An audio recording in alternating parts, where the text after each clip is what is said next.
So far, you've been learning about Latin prefixes, but the Greeks have given a lot of prefixes too. Auto, for example. Auto means self, and it gives you many words. Most of them are very familiar. An automobile is self-moving, an autobiography is self-written, an autograph is when you sign yourself. And automation enables machines to run by themselves automatically. Here's a pair of Greek prefixes. You see them all the time. Hypo means under, hyper means over. So, hypodermic needle goes under the skin. Dermis is the Greek word for skin. Thesis means placing something under, so hypothesis is something placed under an underlying theory, and the hypothalamus is a part of the brain which lies under the thalamus gland, another part. Now, take a look at the opposite of hypo. Hyper means over, above, excessive. So, hypercritical means extra critical, as in the sentence, his mother is hypercritical of his girlfriend. Hypersensitive people are extraordinarily sensitive, usually to criticism, but it could be cold or pain. Hypertension is extra high blood pressure. Many people can tell you about that. So far, you've seen Latin prefixes, which mean one thing, and Greek prefixes, which mean another. But there are some Greek and Latin prefixes that mean the same thing. Poly and multi, for example, they're Greek and Latin prefixes for many. So, polychromatic and multicolored mean the same thing, having many colors. Chromos is Greek for color. Polygamous means having many spouses, particularly wives, and to be polygamous successfully, a husband should be multifaceted, which means possessing many talents. A polysyllabic word is one with many syllables. Multitudinous is a polysyllabic word. It means forming a great number. Let's look at the word parts you tack on to the end of a word to change its meaning, the suffixes. You don't realize how many words use suffixes until you start looking at them carefully. When oid is added to a word, it means like or resembling. So a humanoid is something which is like a human, but it's not a human. It resembles one, somebody from outer space maybe. An android, for example. An android is man-like. Here's a very common Greek suffix. Medical terms use it all the time. Itis means inflammation. So you get tonsillitis, laryngitis, arthritis. That's inflammation of your arthros, your joints. Appendicitis and bronchitis. Sometimes the best cure for itis of any kind involves another Greek suffix, a tomi. Tomi comes from the Greek root meaning to cut, slice, or divide. The best cure for tonsillitis is a tonsillectomy, cutting or slicing away the tonsils. So, when appendicitis threatens, you may need an appendectomy. Have the little devil out. But when a dichotomy looms on your horizon, don't call a doctor, call a referee. Dicho is a Greek word meaning in two parts. A dichotomy is a cutting or splitting in two parts, a difference of opinion. When two surgeons disagree on whether they should perform an appendectomy, a tonsillectomy, they have a dichotomy. The patient probably has a heart attack. Here are two words for you to define. Polyphony and phylogeny. They sound a little different than they look, but both of them use roots, prefixes, and suffixes you've used earlier. Take them in order, break it down, find the prefix and the root. You know, poly is a Greek prefix which means many. Phony comes from the Greek root for sound, many sounds. Polyphony is something you do with many sounds. So which of the following is the best definition for polyphony? 1, a fear of loud noises.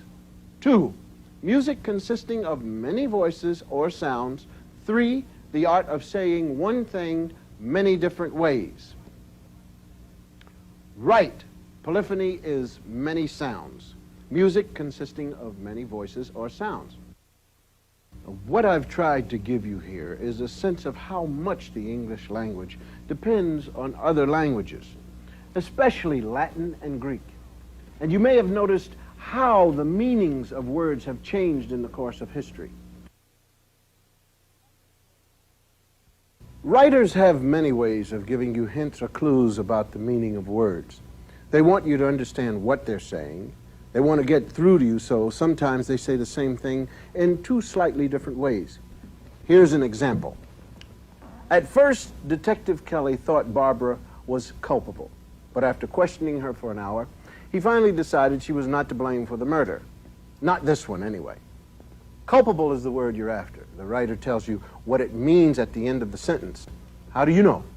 Because at first, Kelly thought she was culpable, but finally he decided she was not to blame. Here's another one. He hadn't planned to bump into her at the bus stop. It was a purely fortuitous meeting, but that pleased him even more. Fortuitous, what does it mean? When two people with no plan for a meeting, no appointment, come together, maybe run into each other. Sounds like an accident. And that's what fortuitous means. Accidental. How do you know fortuitous means accidental? Because the writer has told you the meeting was not planned. What's the opposite of a planned meeting? An accidental meeting. The writer tells you he's not talking about A, but about the opposite of A.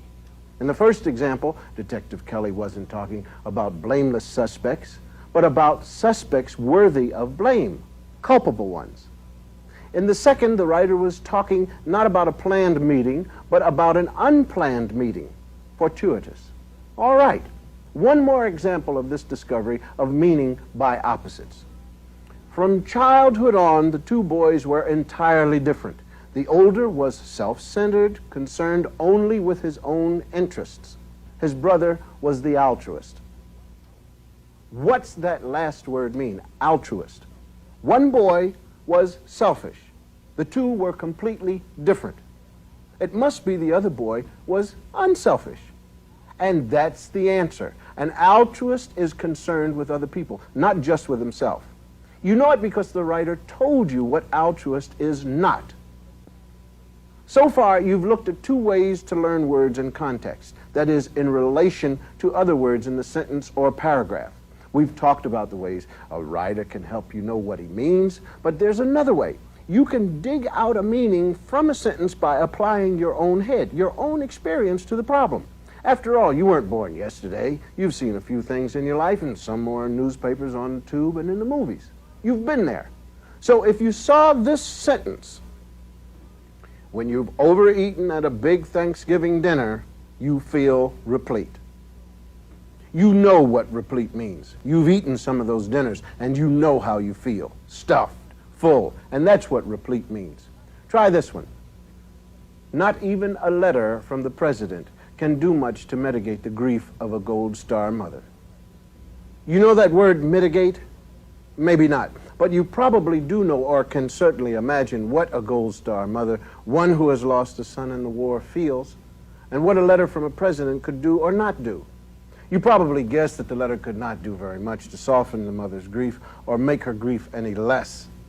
And you guessed that's what mitigate means. And you'd be right. It means soften or lessen.